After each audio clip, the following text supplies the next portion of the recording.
Today we are on the second episode of The Blueprint, hosted by me, Josh Taylor. Today we have a very special guest. He is a man of the people. He was born and raised in Chicago. He is a Wendell Phillips alumni. He is a Howard alumni, an Omega man, also a chief marketing officer for his brand, and one of the owners for his brand in Chicago. Please welcome Malcolm Fox. Appreciate you for having me, bro. Appreciate you. Thank you. Thank you. Definitely a full circle moment. We've known each other since we was kids. Yeah, since we was shorties, Man. in church together. Church, Oakdale Covenant Church of God. Yeah. A lot of y'all know that place. I'm talking about youth church, youth retreat. Yeah. So it go a long way. Know his whole family. So this is a full circle moment. And now we've grown. 15 years. Time flies. So I brought you here today because you are one of the people that people talk about in Chicago, especially with you, your brand, your family, especially with what you have done in your life. And before we get into anything and I spill the beans, tell me, who is Malcolm Fox? Well, first of all, I appreciate you for having me on your platform, bro. But Malcolm Fox, I feel like it's hard to wrap up who I am into one sentence, you know what I'm saying? Because I feel like I got my hands in so many different things. But if I had to describe myself, first and foremost, I'm a God-fearing man before anything, everything. I'm a family man. I'm a serial entrepreneur. We could talk about different entrepreneur journeys that I have going on. But I would just say I'm a God-fearing man, family man, serial entrepreneur, and a man that's on a quest to change my city and shape my world for the better. That's big, and you started. That's the biggest thing. If people who have been following you, they've seen what you have done, and we still young. We're in our 20s, so just think. 25, turn 26 in the morning. Crazy. Crazy. So before we dive into everything, let's go back for a bit. Before becoming a global strategic sourcing supervisor and a co-founder of Gratitude Chicago, you were a football star in Chicago. Your name was in the newspapers, top ranking around the world, ESPN, schools were looking at you, and football is a huge part of your life. Can you share a moment about that journey? Yeah, so I mean, you know me, you've known me for a while. People who know me back in high school, they know that football was who I was. Like, I'm saying, for everybody knew me for football. Everybody knew Malcolm for playing football. You know what I'm saying? And, I played, like you said, I graduated from Phillips High School. I was on that 2015 state championship team, the first and still the only Chicago public school to win the IHSA state football championship. That's major. So yeah, man, football was who I am. It was kind of weird. It's kind of weird to say was. You know what I'm saying? It's still weird, even though I ain't played ball in 4 or 5 years now. But it's still weird to not have that a part of my identity because it was for so long. Right. You know what I'm saying? So What would you say football did for you as a person? it did a lot. It did a lot. It shaped me in ways that I'm still realizing. You know what I'm saying? It taught me the importance of leadership, the importance of team building. You know what I'm saying? Being a teammate, being a good teammate. You know what I'm saying? Being a good leader on the field, off the field, etc. It taught me how to take care of my body. You know what I'm saying? It taught me how to take care of my mental. It gave me an outlet for so many years. You know what I'm saying? And so yeah, football was very. It did a lot for me. It paid for me to go to school. On top of my academics as well, it afforded me so many different relationships. I've met so many different individuals and still got so many different connections through the sport of football. So football did a lot on the field, but it did 10 times more off the field as well. That's big. You said your education was a big part. Why was education such a big part in the football sport, in the athletic world, period? A lot of people just don't care about the athletic, care about the education part because they think the sports are going to take care of them. Yeah. Why was education so big for you? I think one, my mom is an elementary school principal. My mom been in education since I was born. You know what I'm saying? For 20 plus years, actually, about getting ready to retire next year. So I think that was probably the initial reason why, because she was pushing us always to make sure we was holding up our end in the classroom. But also, it's just like I always knew football was going to end one day. Right. No matter what my dreams and goals was, I knew that one day I was going to have to move on from playing football And so I just tried to make sure I was taking care of my business in the classroom so that if all went left and I got hurt, I couldn't play ball no more, or I didn't get an offer from nowhere to play ball, that I could fall back on my academics, and that's what I did.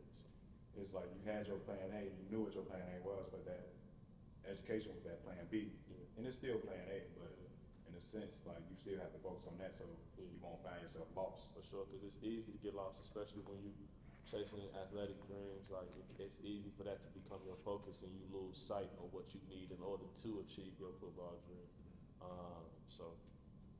So we was talking, and you've been playing since you was 5 years old. Yeah. Besides your mother, this was probably your first love, right? Yeah. So. Yeah. So what was it like losing that part of life, not being able to play no more? And because I know when I've seen past friends, it's a huge mental block for them. Yeah, for sure. Because they don't have what they've been knowing for a long time. Yeah. So could you speak on that a little bit? Life after football is difficult. Life after sports in general is difficult when you're trying to create your new identity or find your new identity, find your purpose, and things of that sort. It took a while for me to really realize what my purpose was. I was lost for a minute. My people will tell you. I just start doing things that I wasn't normally doing just to fill that void. You know what I'm saying, and just trying to dibble and dabble with any and everything to find out what I loved as much as football. Right. Because football gave me an outlet. Like I said earlier, it gave me an outlet. I was passionate about it. I played it since I was 5 years old. I stopped when I was 21. You know what I'm saying? So I played the game for, 16 years? 16, 17 years. And you know what I'm saying? And just to, when it left, when I ain't have it no more, I felt lost in a way that was kind of difficult to get over, but I put my trust in the man upstairs. You know what I'm saying? And when what's crazy is I transferred to Howard to play Division I football. When I got to Howard, I was deemed ineligible by NCAA for transfer reasons, and I had to sit out for a full year, right? So you can imagine playing something for 15 years and being so committed to the game, right, where you get a lick of free time that you ain't never experienced in your life. It kind of like opened my eyes up to how life after football would look like. Mm-hmm. You know what I'm saying? And so that year that I set out of football is the year I lost gratitude. How did gratitude come to be? So it's actually crazy. I always wanted to start a clothing brand. You know what I'm saying? I could go back to 4th, 5th grade. I can't remember the website, but it was a website where you could use pre-created designs and put them on items and sell them. I never sold a piece, but I had a whole website full of clothes. Yeah, that lineup of clothes that was, if I probably look back on it now, it probably was horrible. But you know what I'm saying? I always had some sort of passion for fashion in a way, since one shape or form, you know what I'm saying? So my brother, Nick, shout out to Nick too, by the way. Nick hit me in the chat one day with DJ and basically brought up, hey, I want to start a clothing brand. I feel like us three can go crazy with it. We tossed some ideas around on names. We worked at it for about, I want to say like 7 to 8 months. And what were some of those names? Oh, I couldn't even tell you. What I could tell you is that out of all of the names that were sent, it was only one name that stuck, and it was Gratitude. Okay. When Gratitude was sent, it was like, that's the name. That's what we're going with. You know what I'm saying? And then from there, it became figuring out our logo, figuring out our colors, things of that sort. Like, that's our first drop we ever did right there. And so we spent 7, 8 months just perfecting the idea in order to present that first drop, and then the rest is history. So it's Gratitude Bear. What made y'all do Gratitude Bear? I think it was so many different things behind it. I think being that we from Chicago, the Bears, of course, in a sense. That was the item we ended up going with to name our brand after. That's actually G Baby, who we haven't done that in a minute. We ain't done nothing with G Baby in a minute, but G Baby gonna make a comeback soon for sure. So what was that first drop like? Man, God good. I can't even say God good. God is great. You know what I'm saying? When we did that first drop, we set a goal to sell. Our first drop was pre-orders. Okay. So we announced the brand on our social media pages. We opened it up for pre-orders for $25. $25 or $30, I want to say 25. And the goal was to sell 50 shirts and then close the pre-orders. I want to say we had the pre-orders open for like 4 days, 5 days. And that shirt to this day that pre-order sold somewhere around 200 shirts. And the goal, yeah, so the goal was 50, and I think seeing that response just made us lock in, because it was like, this our first drop. If you look at that drop right now, if I dropped that today, if you brought that design today, I probably would say let's drop it. Right. But at the time, the response that we got was so crazy. It just let us know we was on to something. And so yeah, like I said, the goal was 50 tees to sell for pre-orders, and we sold a total, I want to say like 200 something. That's amazing. Yeah. And then now it's like good riddance. Like you locked in. Gratitude locked in after that. Locked in. It's kind of crazy just looking up here, because it's like we got our first ever shirt, and then we got a shirt to celebrate our 5th year anniversary. You know what I'm saying? It don't seem like gratitude. I got a 5-year-old. I got a 5-year-old. It don't even feel like that. Like, it's crazy to even say right now. You know what I'm saying? So when it comes to being an entrepreneur, you guys thought about the idea, you put it on the notes, you made it happen, and you did it. How did you guys figure out your roles? And because at that moment of gratitude, Nick was in Chicago, and you were in Howard, correct? I was in DC. Yeah, so how did y'all make this happen with each of you guys being in different locations? I think we used it to our advantage, like hitting multiple different markets at once. I think we clearly laid out what each other were good at, and we took our roles individually and made sure we perfected them or did what we were supposed to do to help the brand reach the limit or the maximum limit that it could, you know. So I've always been a people person. Marketing has always come like natural to me. Right. So it was easy for me to take on the role as the runner marketing for the brand, because that's just what I like to do on an everyday basis. Right. Nick is more like, you know how Dirk say the voice, Nick like the structure. Like, Nick handle everything, paperwork, all of that. He get it done, and I don't have to have no worries in my mind that the structure side of the business is good with Nick. And then Nick also a hell of a designer. And that's crazy, because I remember he didn't design. He knew how to draw, right? Yeah. But he didn't pick this back up until gratitude. He picked up designing with gratitude, just like I picked up Photoshop, like making flyers, doing making flyers, making our different photo shoot layouts, different things like that. Those are skills we learned through gratitude. You know what I'm saying? And not Nick going Scotty with it. Like, I'm trying to see which one of these designs up here Nick made. I know he made a few of them for sure, but it's just crazy to even think about. It's like he picked that. He always been able to draw, like you said, but he picked up the skill of actually digitally designing through gratitude. To life. Yeah, that's amazing to see what business can bring out of you. Yeah. I think a lot of people, when it comes to wanting to build a business, they think you got to be perfect. Mm-hmm. Like it got to be 1, 2, 3, 4, 5. But realistically, when starting a business, you just need one, and then everything else is gonna keep coming. Mm-hmm. So, how would you say, with building the buzz, like what was your strategy? How did you build awareness for the brand? What was the role of the collaboration that you did, like Rainbow Cone, Foot Locker, and others in making gratitude stand out? So first of all, because I didn't really go into detail about who Gratitude Chicago is, what we're trying to do.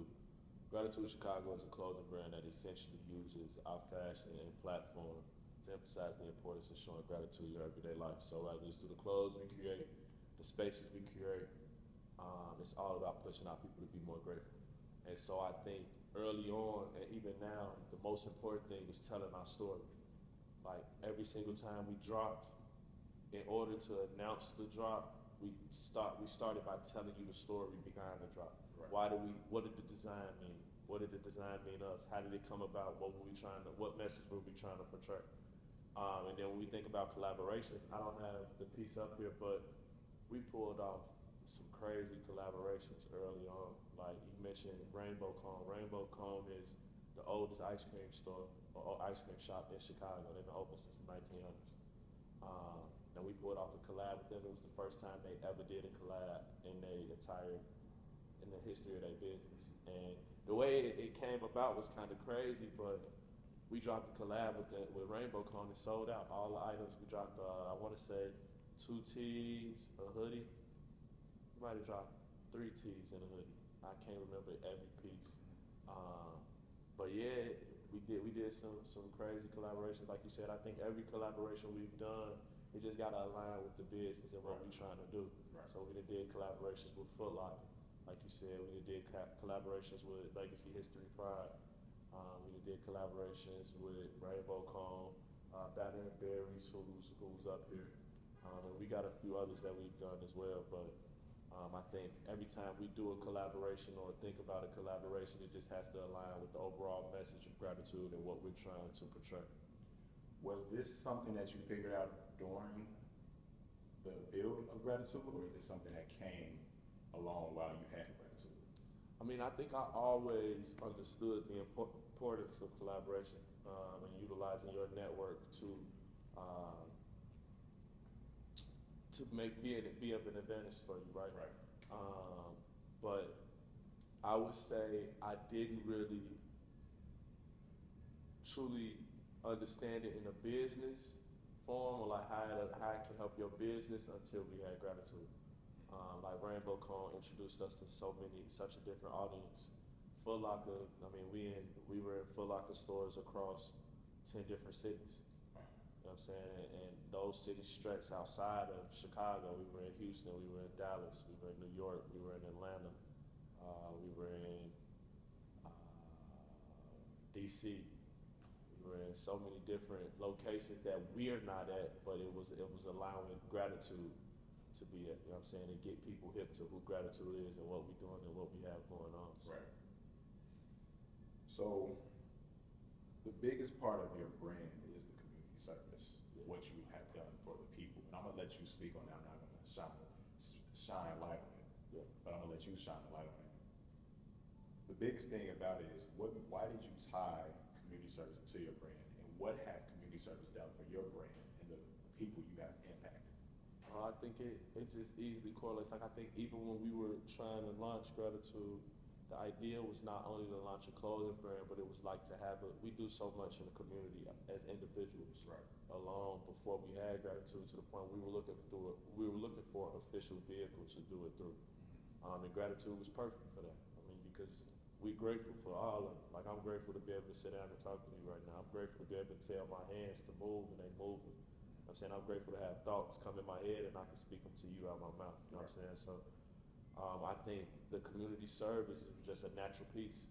It was who we are, or who we were. I'm not even gonna say word, because it's who we are, right. But it's who we are as people. And so it's easy to blend the two with our brand. And what it's done for the brand is, I think it gives us reassurance, like give us a positive feeling, like we didn't put smiles on so many kids, so many families, so many businesses' faces, that it kind of just refuels me. I know it refuels Nick as well. It just keep us going. Like, when we see how this idea started from a text message, and now we donated well over hundreds of thousands of dollars into our community, helps thousands of families through different initiatives that we put on, that we can kind of go and talk about, go into further detail on. But I think it keeps us going, for sure. What was the biggest moment of gratitude for you? Biggest moments of gratitude for me? Yeah. So you said I went to Phillips. I graduated from Phillips High School in 2017. I was the youngest ever to be inducted into Phillips High School Hall of Fame this past October. And in 2020, I want to say it was 2020. I was living in DC at the time, and I don't remember why I was in town, but I was at Nick crib. The old crib, you slid over there a couple times. I was at Nick crib. We were sitting on the couch, chilling, watching games. Like, we wasn't even talking about nothing that had to do with gratitude. And I just had the most random vision, like, I want to raise $20,000 for my high school. My school was, matter of fact, let me rewind, because that's cap. I said I want to raise $5,000. My high school, Phillips was in the process of building a STEM department for students to be able to utilize in the school. And I'm sitting there talking to Nick, and I'm like, Nick, I want to raise 5,000 for Phillips. And then I took a nap, and I woke up. Kid, you not. I wish Nick was here because Nick can tell you this story is true. Like, I started off with 5, and I said, nah, Nick, I want to do 10. Then I said, damn, Nick, if I say I could do 10, I could do 20. And from that day forward, I just started hustling to get that 20. You know what I'm saying? And I could really, and I want to pull out my phone because I want to make sure I name everybody who helped. Who was a part of that? Helped us get to that. Because that's not little. It's not, and it was crazy to see it come out, bro. Like, I wasn't here because I was living in Colorado at the time that it happened, I want to say. But just being able to write a check with my business name on it for $20,000 to my high school, bro, that's a moment that I can't even put into words, for real. I can't even say how it made me feel knowing that I was only 4 years removed from high school. I was just about to graduate college, or just graduated college at the time that donation was made. But let me pull up, because I want to just take the time to show my appreciation for all of the companies, organizations that helped us reach that $20,000, because it was a lot. We got, I want to say, a little over 20 corporate sponsors. 20 corporate sponsors to make us to that, help us get to that $20,000. How did that happen? Because it's not every day where somebody can say, hey, I want to raise 20,000, and they do it, and then they get 20 corporate sponsors. Bro, I put together a deck explaining what I was trying to do, and just tapped in with my network of different people I had in my network, and just put all my trust in God. Like, I feel like if anybody that listens to this takes anything from my message, I'm a God-fearing man, and I put my whole trust, my whole everything into that man upstairs. Like, as long as he the head of your life, it ain't nobody, nothing that can stop you, and I genuinely feel like that. And so that's how we put it off. For real, I'm trying to find this. I'll here go right here. So we had 100 Black men of Chicago. We had Chicago Scholars, Foot Locker, the Chicago Cubs, art by Jeff Becker, Cam Buckner, Pression, Marshall McClennan, Omega Psi Phi Alpha Chapter, Unprecedented Chicago, Vintage Junkie, Mike Coldike, A Greater Good Foundation, National Society of Black Engineers, and I think it's a few more, but those are the that's crazy, because you was just a kid fresh out of high school doing this. Sure. And people probably wondering, like, it's people with money. I mean, obviously at that age you wasn't a millionaire, but you've done stuff, you're doing things that people with money don't do. Yeah. And I think that's what makes you special. You don't put yourself in a box and say, I can't do this, I can't do that. Mm-hmm. You make it happen, and you shed light on your community that we can make it happen. Yeah. And collaboration is great from what you can see, and that's not the first. Obviously, you guys had other projects after that. That was the first one, though, right? No. That wasn't the first one? I can't remember what I can't remember what we've done so many, bro. We've done so many. It's endless. Yeah, it's endless. It's endless for sure. Community is powerful. Yeah. Bringing our people together is powerful, and I think that's the biggest thing that we got to realize. Like, we can have each other back. Yeah. We can make it happen with each other. Yeah. And also, I think what's important to understand is that just when you bumped your head, you should make sure the next person ain't got to bump their head in the same way you did. You know what I'm saying? I'm going through the different things that I'm going through in life, and learning the different things that I'm learning in life, so that I can be able to pass it on to those who come after me. And I think as long as you always keep in your mind to pay it forward, you can help make this world. Now, start off with our city, Right. Exactly. and then eventually make our world a better place. Like, it's about community, bro. Like, it's about community. It's about picking the next man up, not tearing the next man down. You know what I'm saying? And that's who we are. You know? The name speaks for itself. Gratitude. Yeah.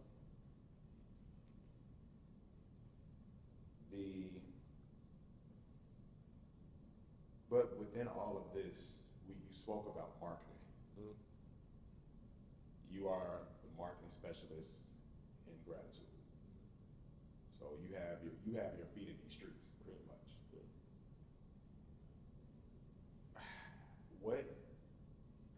marketing do for you, and what did marketing do for Gratitude? So let's dive into that Foot Locker. People seeing you do it. Were you guys the first ones? Correct me if I'm wrong. So Foot Locker had a homegrown program in a couple different cities. I want to say it was 6. I know it was LA, Chicago,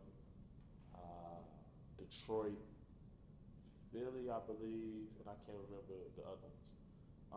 But basically, they had a homegrown program where they were finding streetwear brands or clothing brands within those cities that I named and giving them a platform to expand. And so with that program, Homegrown was in Chicago, but Homegrown wasn't in store in Chicago. It was only online on footlocker.com. But we didn't know about that. And a lot of people didn't know about it.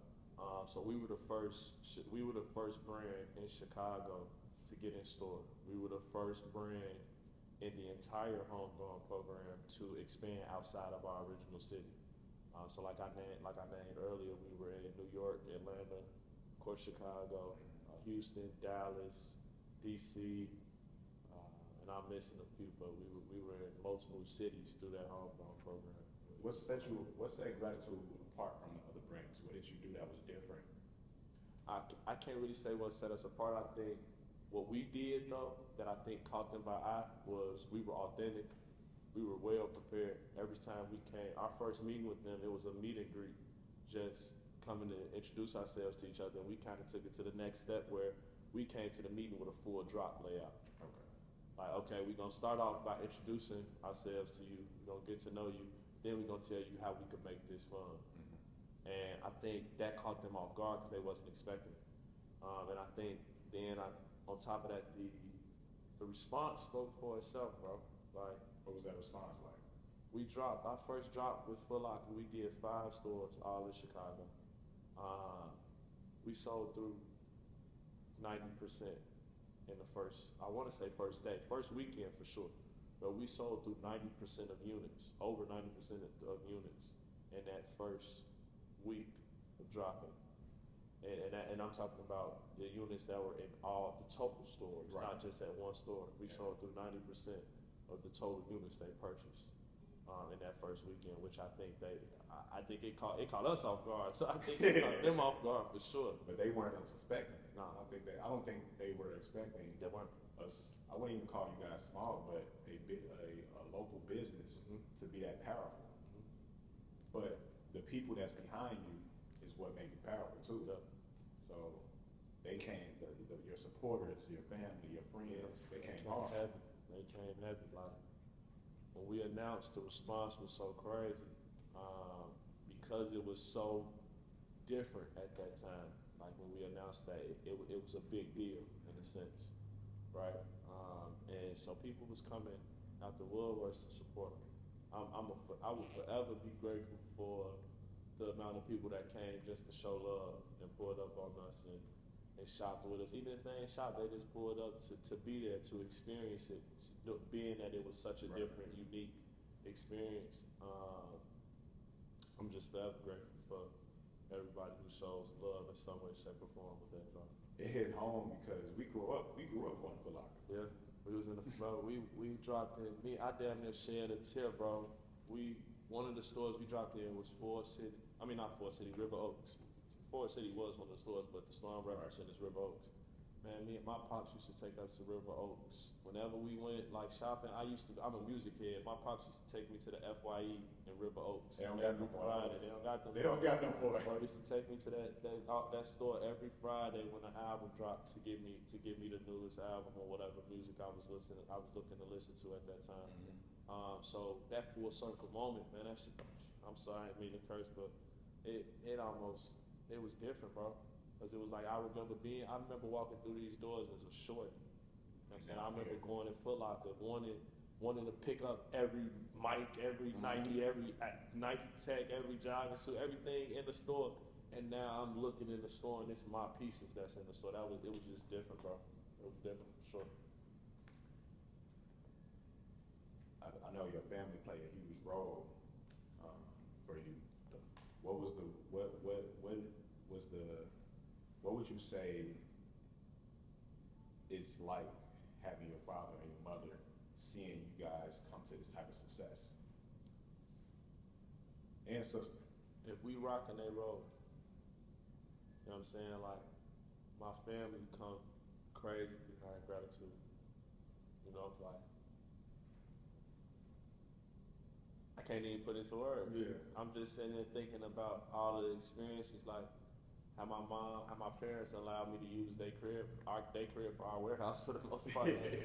we had at a point we had so much inventory at my parents' crib that they couldn't even enjoy their basement because it was full of our inventory. Right. My little sister, man, my quick little story. We just dropped a couple days ago. We dropped the tee, hoodie, and a couple beanies. My little sister texted me and said she wanted them. My little sister is in college, you know what I'm saying? Peyton, that's my twin. She's in college, right, bro? And I text her back like, okay, cool, if you want all of them, because she was asking me how much they were. Right. I'm like, if you want all of them, I'm not gonna make you pay out like all that bread. Give me this, because I know she in college. She texted back and said, nah, I don't want the discount, I'm gonna pay full price. But can you just make sure you ship it to me today, because I'm trying to wear it this weekend.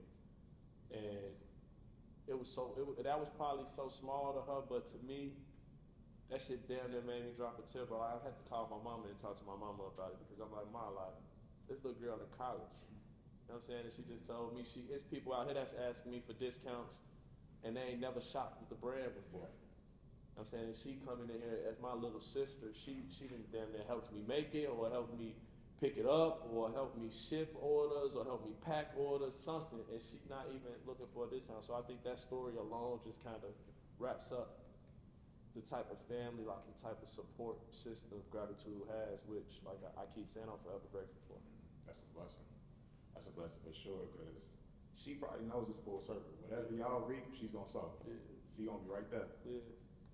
And she might as well be a gratitude mascot. She got everything. The whole closet. So being in the fashion industry, you've been in it since 2019. Yeah. We know how this fashion industry is. Forever change. It's just changed right now while we sitting there talking. Every time it's a new trend. What would you say you love and dislike about working in the fashion industry? But this is also for the people who are listening. This is the reality of having your own business. This is what comes with it, and you're gonna have your pros and cons. But what sticks out to you? I love seeing ideas come to life. That's the one part. That's the first part. I love having an idea of a design and then seeing it come to actual fruition with the pieces. That's one thing. Two, I love being able to put my own clothes on. It's just something different about when you put something on and you could tell the quality of it hits, and you get compliments about it when you're out in public, right? So I think that's the second thing. I got a love-hate relationship with, you got to be consistent. You got to be consistent. Yeah. You got to be consistent and committed, because it's so many damn brands. There's so many clothing brands. You got to find a way to separate yourself, differentiate yourself, make sure your pieces and your service are going to deliver upon your customers' expectations, so that they choose gratitude the next time they look in the shop. Right? So I love-hate relationship with that, because it just it's so time consuming. Like, it's extremely time consuming. I mean, I wouldn't trade it for nothing in the world, but just being honest with the viewers who may be looking to start a brand, don't just start a brand just because everybody's doing it, because it's not that easy. It's not cheap. No, this is probably one of the most expensive businesses to get into. It's very expensive in terms of cost, but it's very expensive in terms of time as well. Because it takes time to put these pieces together. It takes time to put the designs together, then decide what design you going with, what pieces is going on, how much you charging for the pieces, where you getting the pieces from. Like, it's just so much. It's so much. It's about like 10 steps before you even get to the final product. So with all of these shirts, you got to think about it. Get the idea. Let's talk about that. What does it take to design a shirt, a hoodie, jogging pants, and how long does it take to get it out? It depends. We got a couple pieces up here that we designed quickly. We got a couple pieces up here that took months. Like that first drop took 6-7 months to perfect. We changed designers, We changed colors. We changed elements of the design. Like, it's so we do it. Like, if we look at that, we changed the color of the eyes. We changed the color of the G. We changed the color of his fingernails. We added a chain on him. We changed the color of his outfit. We changed his shoes. We changed the font for Gratitude Chicago. Like, it's so many different. It goes from idea to figuring out how you gonna bring the idea to life. Right.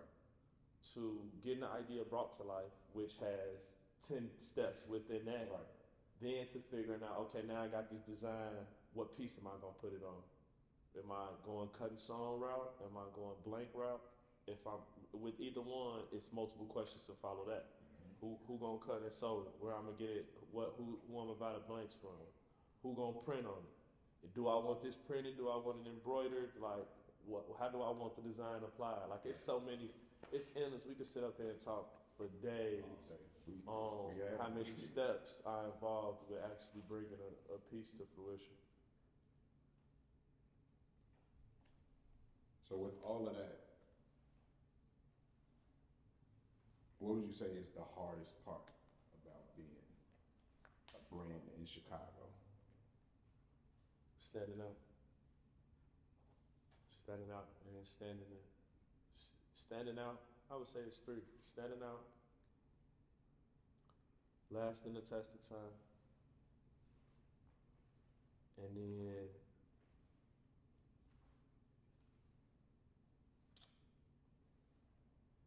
trying to see how I want to phrase this. Remaining true to your core, to your message, to your brand identity. Like, that's a big one. That's a big one. That's probably the hardest, actually, is making sure everything that you're dropping, you're doing is aligned with your overall image. So, because you can get lost. You just drop stuff just because somebody else dropped it. Right? It's so much. We go into that. Yeah, you definitely can get lost because, I mean, in this industry, you always see somebody doing this or see somebody that's better than you, potentially. Somebody in your ear saying, why don't you do this, why don't you do that? But everybody a designer or a stylist when you got a clothing brand. Everybody very opinionated. Yeah, for sure. Everybody can tell you what to sell out and what you need to drop, what you need to do. Yeah, when it gets like that, it'd be very interesting. But I take it with a grain of salt, just because I know some people don't mean no harm. Yeah, they just don't understand. Yeah. They don't understand the landscape of the business. Like, it ain't easy to just drop. It ain't easy. If it was that easy, you would have probably seen it dropped already. Right. Because it's like with a fashion brand, you're trying to perfect yourself every drop. So you want to do better than the last. And like we were talking about earlier, if you look at his first shirt to now, the quality has changed. The screen printer is probably a different screen printer. The embroidery is very, very different. The quality of the shirt, the base of the shirt, is not the shirt that was used on that first shirt. Yeah. You're not wrong. So it changes every single time. Even with photographers, you probably have used 10 plus photographers. If not more. Exactly. And now we're in the phase of the social media world. So we talk about that too. Content. And it's not easy because we're men that has jobs on top of the business. Yeah. So it's like, man, how do I do this? How do you do this? So, but that's something that we want to work on, and that's something that we have to be on top of. Yeah. It's just, you gotta map out your 24 hours in a day, because if you don't, you're gonna get lost in the sauce.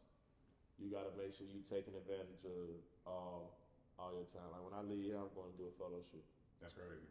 You know what I'm saying? Like, the grind don't stop. It don't. Like, you gotta be, content is king, especially in our generation. I've seen so many brands that started off, I saw them when they started off, and I've seen them blow up.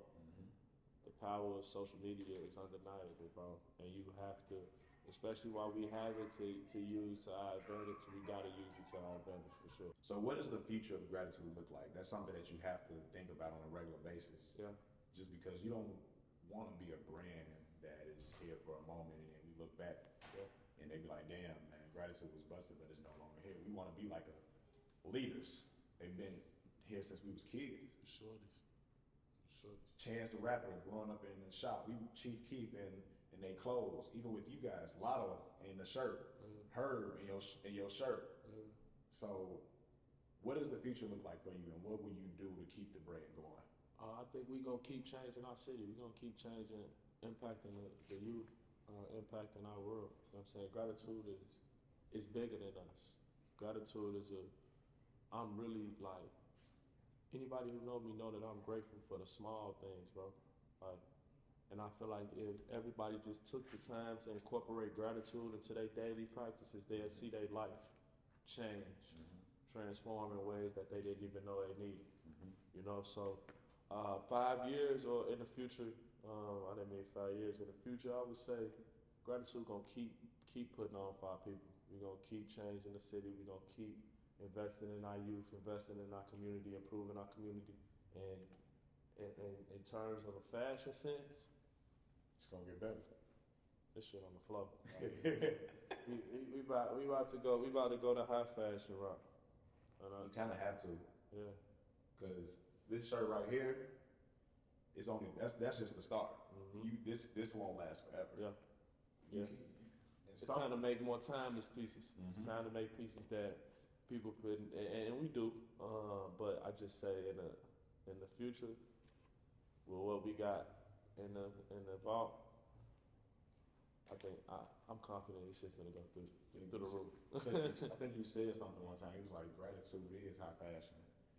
Oh, I said gratitude. What I say? I said this shit is designer because gratitude designed it. Yeah, I might put that on the shirt. You might have to. You might have to. I might put that on the shirt. Cause like that just shows that some people don't think they stuff designer because it's not the Balenciaga, the Louis Vuitton, the Miri. Yeah. If you made it, that's designer. If you put your love and your work into it, that's designer. Yeah. And I mean, people only gonna think as far as you think. Ain't nobody gonna think gratitude can go through the roof, and I don't think it myself. Right, exactly. You know what I'm saying? And so, just to go back, when you asked about future, like I said, we're going to keep impacting our youth. We're going to keep putting out or start putting out more high fashion type pieces. But I want to see gratitude with a storefront someday. A storefront? Brick and mortar? I want to see gratitude with a storefront. But I don't want it to be a storefront though. Like I want it to be an experience. Like I want you to come in there and get a lot of different things done. Like I don't want it to only be you coming in there to shop gratitude. I would like leaders, people going leaders there. I'd have been leaders a couple of times, just went in there chilling with Diego. You know what I'm saying? Just cool. And so many people do that. It kind of like, it creates a feeling, a vibe, an identity behind the brand that makes it hard for the brand to ever go away. Because they're comfortable with coming to you. Yeah. They know that, man, this brand, I'm going to come in there and I feel like I'm home. Yeah. And that feeling, I think that's a feeling that gratitude gives. Like, it's home. And that's the goal. That's the goal. But we did. I'm extremely humble about it. Gratitude has done a lot. Gratitude has done more than the average person ever gets a chance to do. But at no point in time will we ever be unappropriate. At no point in time will we ever be a brand that got a big head. Like, yeah, we humble. Like, we done sold hundreds of $1,000s worth of merch. We've been in existence for 5 years. Like the average business don't make it out of that first year, let alone that 1 to 3 year type ratio. We done collaborated with Foot Locker. That's a store on a global scale. You know what I'm saying? And at no point in time will we ever allow that to get to our head. At no point in time will we allow that to change who we are, what we intended to do with the brand. I think it's like you're not bigger than that next person. Having that mentality is always gonna get you in places, because some people, they put too much dip on their chip. They let the money get to their head, and they let the notoriety get to them, and they think that that's it. But no, like the story continues. The people will always be there, and they watching, and they waiting for you to slip up. Yep. It's 1,000 views. Don't ever think you're the only one. It's so easy for you to be replaced these days. That's big. Looking at your first photo shoot in 2019, how do you do your photo shoots now compared to back then? Anybody who shot with us and tell us we want a tight ship. Okay. You come in before the photo shoot, you're gonna have a deck. That deck gonna tell you what the drop is, what the message behind the drop is, what the vibe for the pictures are, who the photographer is, who the videographer is, what your looks are. They're gonna give you a full layout of the day of the shoot, how it goes.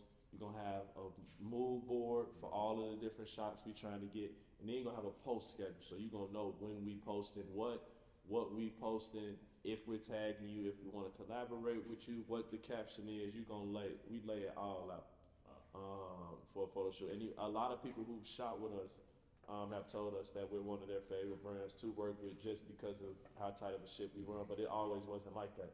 Like it used to be we just came in and didn't have nothing in mind. We just came to take pictures. Right. And I think that's what kind of makes these shoots special is we turn it into like a party, like a vibe. Like we kick it. Afterwards we may grab food, we may have a couple drinks after we finish up shooting. We may chill, just talk. You're gonna get some pieces. I'm gonna give you some pieces just to thank you for shooting with us. We take care of our model. So I think when we think of how we used to shoot versus how we shoot now, it's night and day difference. Night and day difference. We used to go in with no idea of what we was posting, what we was looking to get, when we was posting it, none of that. And now now we go in kind of trying to know every single thing before, so that when we get there, it just runs smooth. I hope y'all really listen to what he has to say, because it takes more than what you think. Obviously, when he started, it was, hey, we're just gonna get it done, we're gonna put it out there. But now you have to have that structure. You have to have the details, because everything matters, from the post to the models to the looks, because everybody is looking. So you want that to be on point. What would you say was your first business venture? I heard you say that you're a serial entrepreneur. My first business venture, my auntie owned a couple Heroes in Chicago, and she kind of gave me my intro into business, because at an early age, I probably shouldn't say this because I don't want her to get in trouble with no child labor law. But at an early age, I was working in her businesses, and it kind of just showed me how I want to own. I want to own the Heroes one day, honestly. But it was my introduction into entrepreneurship and how that works, what all goes into it. And I learned that I had to be 10, 11 when I started working with her. Them child labor kicked my auntie. And by the way, if y'all in the city, man, y'all gonna pull up on my people with Heroes Chicken and Ribs, 8738 South Kesey, 2 doors down. We got an edible arrangements as well. And pull up on my people at Heroes off the Dan Ryan, 87 Dan Ryan. I run marketing for that Heroes as well. So yeah, just a quick little tag, quick little promo for my family. So entrepreneurship runs in your family. Yeah. My pops he retired. And he started a business now. He started in 2008, but he retired at 38, 39, I want to say, and launched Rush Solutions, which is a private security services firm in the city that does a lot of work in the Chicagoland area. So entrepreneurship isn't easy. It's hard. And you see that. It's a baby that don't go to sleep. I say that all the time. It's a baby that is awake and annoying as hell at every point in the day. They're cool, but they annoying as hell. Yeah. That's crazy. Nah, it is. It's crazy, because your mind, that's all your mind think about 24/7. Like even when you sleep, you probably dreaming about it. Yep. And it can it take over your life. It take over your life. It's fun, but it's very exhausting. But you manage it so well. You make it look easy. The looks can be deceived. so tell us about that, because you have a 9 to 5. You work for McDonald's Corporation. you have gratitude, but you also just noted that you do the marketing for the Heroes off 87th and Dan Ryan. Those are three big things right there. Yeah. So, and I run marketing for a few other businesses. As so well. two more. Yeah. So how do you find the balance and the structure to do all of this? A lot of sleepless nights. My girlfriend will tell you she hate to hear it. She hate that it's a part of it, but I don't be sleeping, bro. I be working all throughout the nights. I go to sleep at 2-3 o'clock in the morning on average because my mind just always in so many different places at once, and I got dreams, I got goals, bro, and I'm not trying to do this for forever. I'm trying to chill my feet up at a young age. I'm saying I'm 25 right now. I'm trying to retire for relatively soon. You know what I'm saying? And I know that sounds crazy, but that's just my dream. That's my goal. So a lot of sleepless nights, a lot of planning. You know this, proper preparation prevents poor performance. You know what I'm saying? And the more you plan and thoroughly plan and make sure you taking advantage of that 24, like I said, the more you're gonna be able to accomplish. And I try to make sure I line up my days to be very consistent or very impactful for what I'm trying to get done at that time. So with the marketing, I want to go back to the marketing. yeah. That's something you picked up with gratitude? Officially. Yeah. But it always has been a part of you because, like you said, you play football all over this city. People know you. Yeah. You're, like I said, you're one of the, you and Nick and your family, a lot of people know your family and know who you guys are. Yeah. And it kind of ties in because of the connections, the friendships, and the relationships that you have built.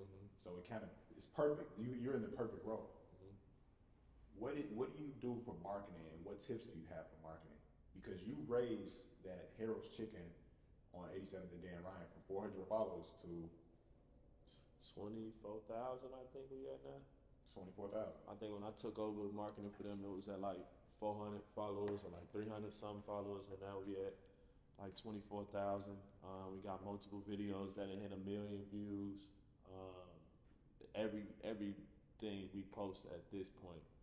And I'm saying this very humbly, it feel like everything we post going viral. Like we could post a picture of a single chicken wing. We speaking about chicken, right? And it'd be crazy, like it's going up. Off chicken. It's going up. I would say what I do, I'm very authentic. Like I'm very authentic. And so through gratitude, through Harold's, like what you see is what you get. One. Two, I like to tell stories. I love telling stories so that somebody marketing, I feel like, is about telling stories. Right. Because when somebody know the story, that makes them more inclined to want to support, in my opinion. So I'm very authentic. I tell stories. When it comes to Harold's, I'm fat myself, so I know how to record some food. I know how to switch up a couple angles and whatnot.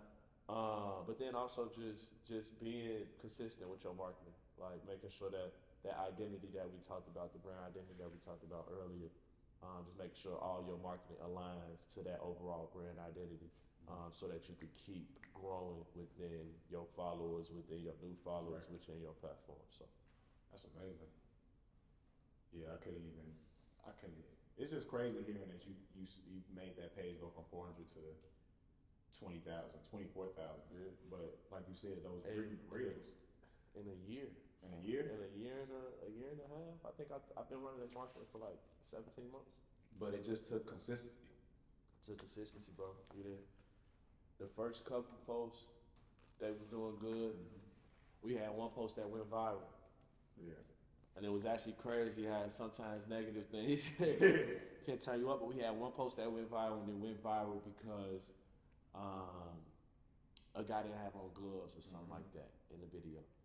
But that video went viral, hit like 300-some thousand views, and the rest is history.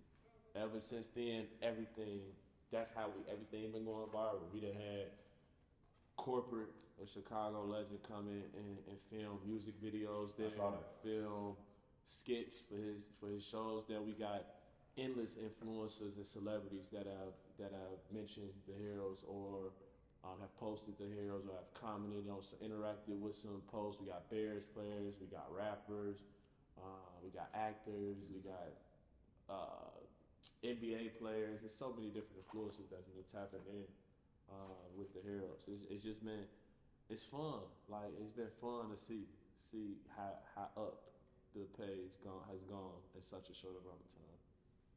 Yeah, that's crazy. Just off chicken. Just off chicken. But I mean, Harold's Chicken is a staple. Yeah, it's a staple in Chicago, and that's why I want one day. It's a staple in Chicago, a staple in my family as well. Like, and my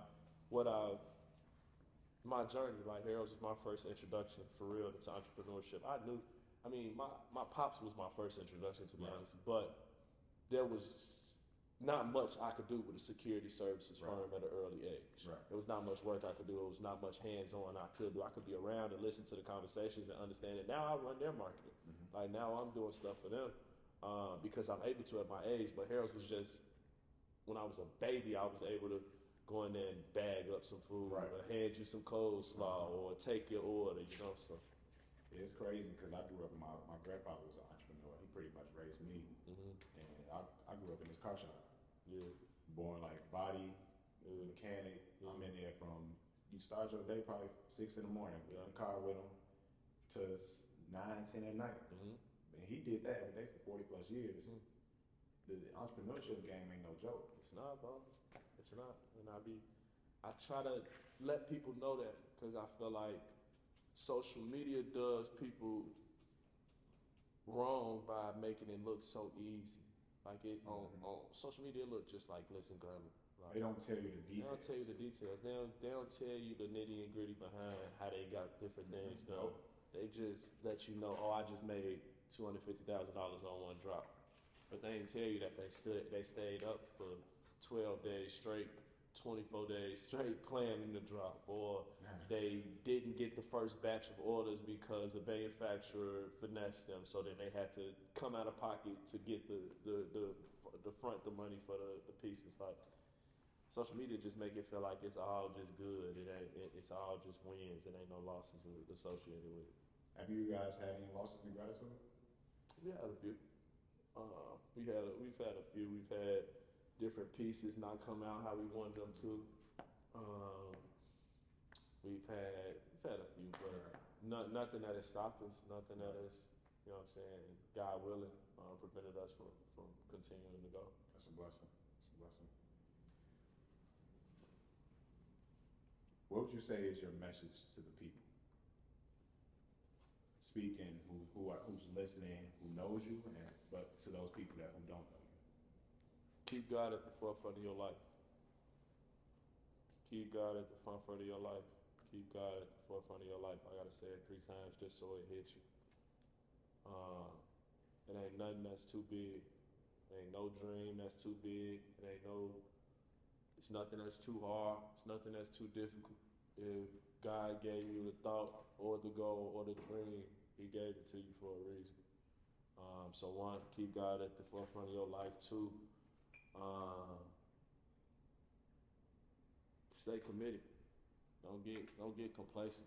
Don't lose your hunger. Like, at every point in the day, it's somebody that's trying to accomplish the same thing that you're trying to accomplish. So you got to stay hungry. And lastly, stay grateful. Be grateful. Gratitude is, the more you practice gratitude, the more you'll have to be grateful for. And I'm a firm believer in that. I can give you countless examples of how that's proven true in my life. So those are the 3 things I'll say. Keep God at the forefront of your life. Keep God at the forefront of your life. Keep God at the forefront of your life. Stay hungry. Stay grateful. I think the last thing is, within business, with your 5 years that you have, it's 5 years now? Yeah, 5 years as of August 2024. Scaling. Yeah. I want to talk about that topic because I think that's one of the hardest things to do. Yeah. How do you find yourself scaling in gratitude? And also, what tips can you give for people who are stuck? I feel like the number 1 way to scale is by marketing.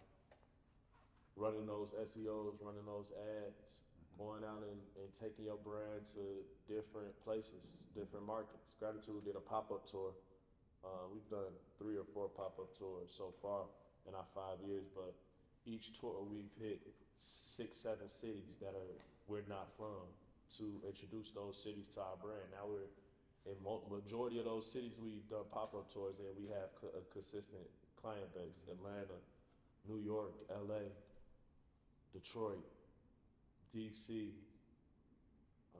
Colorado, Houston, Dallas. Trying to think of any ones I'm missing. I'm missing some for sure. St. Louis. I'm missing some, but just I would say the number one part or the number one way to scale is through marketing. Get the word out there. Get the brand. Get that brand identity up. You know, like the more people know about your brand, and the more people they see your brand and they see the different pieces you drop and they understand the quality of it, the easier it is for you to scale. And also tap into your website, to the SEOs that you're running on your website. Tap into the ads, tap into all of that, because it all plays a part. So. But even with that, I think your relationship with people plays a huge part. Oh yeah, for sure. I didn't mention that, but yes, for sure. You guys have a love for the people, but also you keep those connections, and the reason that you are here today is because the connection that you made, but the connection that you kept, and the love that you give people, and your ambiance and who you are. Then, so I think you need to touch on that topic because for sure. I didn't even mention that. I think word of mouth is everything. I try to make sure, and that's why we don't do drop shipping or nothing like that. I pack every single order that anybody received from Gratitude. I folded it, either me or Nick. Every single order, I folded it, bagged it, packed it up, and shipped it to you. Nobody else. Those last orders came out quick, man. Hey, two days after. 2 days after the moment you order, you was getting a tracking number sent to you then and there.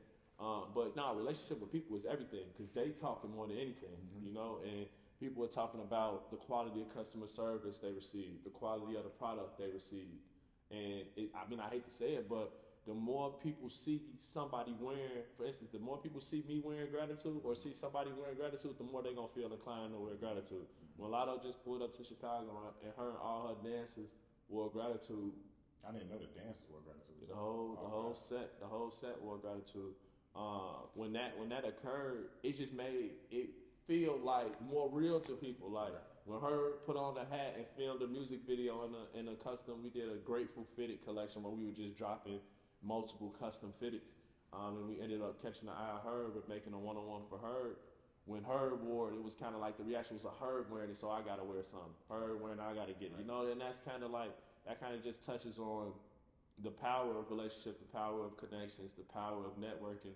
Our Foot Locker connection came from a connection through the bros. You know, everything we've had, this Batter and Berries collab that we did, that's the bros. You know, the Bears pieces that we dropped, that came from a connection with a lady who works with the Bears. You know, so the power of your network is your net worth in every single facet of your life. And the more people you know, the further you can go. You know what I'm saying? And not only know, but the more people that is tapped in with what you're trying to do and supporting you and committed to supporting you and helping you achieve what you're looking to achieve, the further you're able to go with it. So, yeah, that's a blessing. The people are the truth, and the people really they make everything happen. Yeah. Like, as much as people think we don't need people, we need people. Yeah, you ain't got no people, you ain't got no sales. You got no sales, you ain't got no business. You don't. You can't do it by yourself. Nah. You cannot do it by yourself. I mean, and I think that's the most amazing thing that I find about Gratitude is that you guys started something with each other. A lot of people these days, a lot of people in Chicago try to do it alone. Even with me, myself, I still do it alone. But bringing those people together to build the brand and make the brand happen, because it's everything. And it's crazy because it's hard with us. At a point, we had 3 people in our business, you know, and it was hard then. And so I could just imagine how hard it is with you being dolo, because at the end of the day, you got to hold yourself to scheme and making sure scheme is doing what you want it to do. It's only you, Correct. you know, and it's only gonna go as far as you put into it. So I mean, yeah, a team is everything. I say that it's hard to find somebody to go into business with, and everybody is not a good person to go into business with. But if you have someone that's good to go into business with, I always say it's great to have a team behind you in any entrepreneur journey, because you're gonna wash yourself out if you by yourself. It can get very difficult. I'm not saying it's impossible, because Right. we've seen many people do it. You doing it, and Scheme going Scotty. You know, So we growing. It's not easy, like you said. A lot of sleepless nights talking to China. Yeah. It's 2 a.m. in the morning. Yeah. But just have. I think it's like you said. You want more out of life. So that having that in the back of my head, knowing that I can't settle. Like, I mean, it's nice to have that 9 to 5, and I get my paycheck, and I had that white picket fence. But I want more than that. I want to give myself something to talk about, especially like you want to give yourself something to talk about and say, hey, I did this, and see it within the community. So I think when it comes to interviewing Malcolm, you guys can take a lot from him. He's had a long life, but he's still so young, but he's done a lot of impactful things. He started with football, then college, and joined Omega Psi Phi, and then after that, gratitude came. And once gratitude came, it just skyrocketed, took off, but they did more than just dropping brand and collecting people money. They're doing things for the community. They're doing turkey drives. They're doing community service. This is a brand that speaks for the people, that is for the people, but also wants to see people do great and be great. Yeah. So it's for your mom, your sisters, your brothers, your cousins. Everybody needs to have this brand on in Chicago, and so much more. And they do, and they have. But for those people who are watching who haven't heard about gratitude, please look into their brand. Please look into Malcolm Fox. Please look into Nick Fox, and look at the things that they have done, and look at their future of what's coming for them. So, Malcolm, I would like to just end it here and just say thank you for giving me this opportunity for the second episode of The Blueprint, but also speaking your story and sharing your knowledge, because you have gave a lot of gems and a lot of pieces when it comes to this. It's obviously not, hey, this is how you do it, this is what you do, but read between the lines, and you're gonna learn a lot. yeah, So I appreciate you, bro. I appreciate you having me. sure.